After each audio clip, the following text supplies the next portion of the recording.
Bonjour à tous et à toutes. Aujourd'hui, un nouveau Holy Conte de sagesse qui j'espère vous apportera matière à réflexion et à partir à la recherche de l'essentiel au bon endroit. Je vous propose comme d'habitude de vous poser un instant, de vous asseoir un peu plus confortablement, de détendre d'éventuelles tensions physiques et de reprendre contact avec votre respiration pour profiter de la sagesse de ce nouveau conte. Une vieille légende hindoue raconte qu'il y eut un temps où tous les hommes étaient des dieux. Mais ils abusèrent tellement de leur divinité que Brahma, le maître des dieux, décida de leur ôter tout pouvoir divin et de le cacher à un endroit où il leur serait impossible de le retrouver. Le grand problème fut donc de lui trouver une cachette. Lorsque les dieux mineurs furent convoqués à un conseil pour résoudre le problème, ils proposèrent ceci. Enterrons la divinité de l'homme dans la terre. Mais Brahma répondit, non, cela ne suffira pas, car l'homme creusera et la trouvera. Alors les dieux répliquèrent, dans ce cas, jetons la divinité dans le plus profond des océans. Mais Brahma répondit à nouveau, non, car tôt ou tard, l'homme explorera les profondeurs de tous les océans, et il est certain qu'un jour, il la trouvera et la remontera à la surface. Alors les dieux mineurs conclurent, nous ne savons pas où la cacher, car il me semble pas exister sur cette terre et dans la mer d'endroits que l'homme ne puisse atteindre un jour.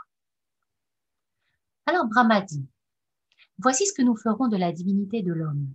Nous la cacherons au plus profond de lui-même, car c'est le seul endroit où il ne pensera jamais à la chercher. Et depuis ce temps-là, conclut cette légende, l'homme a fait le tour de la terre. Il a exploré, escaladé, plongé et creusé à la recherche de quelque chose qui se trouve en réalité en lui. Mais récemment, a été trouvé un fragment de parchemin qui raconte une suite à cette histoire. Si la part divine de l'homme n'agit que lorsqu'elle est visible, il en va différemment de sa part d'ombre qui, elle, ne prend toute sa dimension qu'une fois cachée. Le maître des démons voulut mettre cela à profit et convoqua à son tour les démons mineurs en conseil pour savoir où cacher le côté maléfique de l'homme afin de le rendre actif. Enterrons la part d'ombre de l'homme dans la terre, dit l'un des démons qui voulait s'accorder les faveurs du maître. Il fut alors réduit en cendres. Non, celle-là d'autres y ont déjà pensé, dit le maître des démons. Cachons-le au plus profond de lui-même, dit un autre. Le maître répondit avec lassitude. La place est déjà bien remplie avec sa divinité. Et il le fit se consumer sur place. Alors le maître des démons dit, voici ce que nous ferons. Nous cacherons la part d'ombre dans les règles qui relient l'homme aux autres hommes. Et depuis ce temps-là, l'homme qui cherche à redevenir un dieu devient démon lorsqu'il rencontre d'autres hommes en oubliant d'être pleinement conscient. Les démons précautionneux prirent soin de déchirer la fin du parchemin pour que l'homme reste inconscient de sa part d'ombre et ainsi qu'elle puisse continuer de prospérer. Je suis sûre que beaucoup d'entre vous ne connaissaient que le début de l'histoire. Et en développement personnel, dans la spiritualité et dans beaucoup de courants religieux, on parle très bien de cet aspect-là. Qu'est-ce que le divin dont parle cette légende? La psychologie essentielle, telle que l'enseigne et l'a transmise Idriss Lahore, nous dit que l'être humain est visiblement un être terrestre et matériel. En cela, il est apparenté au règne minéral, les eaux et le fait qu'à sa mort, il redevient minéral et poussière, et que le minéral est sclérosé et figé. Il est apparenté aussi au règne végétal, avec ses cheveux et tout ce qui pousse, qui croît et qui déborde, dont ses émotions, et ainsi qu'au règne animal, de par ses sens et ses instincts. Il a donc un corps physique et matériel. On dit qu'il est incarné, du latin in carne, ce qui signifie fait de chair. Mais qu'est-ce qui s'incarne? Ce qui s'incarne et ce qui entre en fait dans le corps physique préparé par les parents avant la naissance, c'est le deuxième élément, l'esprit ou l'étincelle spirituelle, l'essence spirituelle. Certains courants la décrivent comme une étincelle divine qui est entrée dans l'être humain et qui est issue d'un autre monde, le monde spirituel. Entre le corps physique, qui est matérielle, et cette essence spirituelle plus subtile, se trouve un troisième élément que nous appelons le psychisme, avec ses pensées et ses émotions. L'humain est donc composé de trois parties, un corps, un esprit, un psychisme. Et une des caractéristiques du corps physique, l'élément le plus matériel et terrestre, c'est qu'il est mu par des instincts qui lui viennent de sa nature matérielle, physique et animale. Ces instincts animaux se transforment chez l'être humain en traits du caractère qui sont au nombre du 16, parmi lesquels l'orgueil, la vanité, la peur, la volonté de dominer, la paresse, l'abus de sexe, le besoin de contrôler, le sentiment d'infériorité et encore quelques autres. Et ce qui nous intéresse ici dans la première partie de ce conte, ce sont les caractéristiques, les qualités de cette autre partie qui s'est incarnée dans ce corps physique. Les qualités de l'essence spirituelle qui est le reflet de notre esprit et du grand esprit. Et ces qualités sont au nombre de 5. Il y a la joie et l'enthousiasme, la sérénité, la paix intérieure, la compassion, l'amour et la clarté.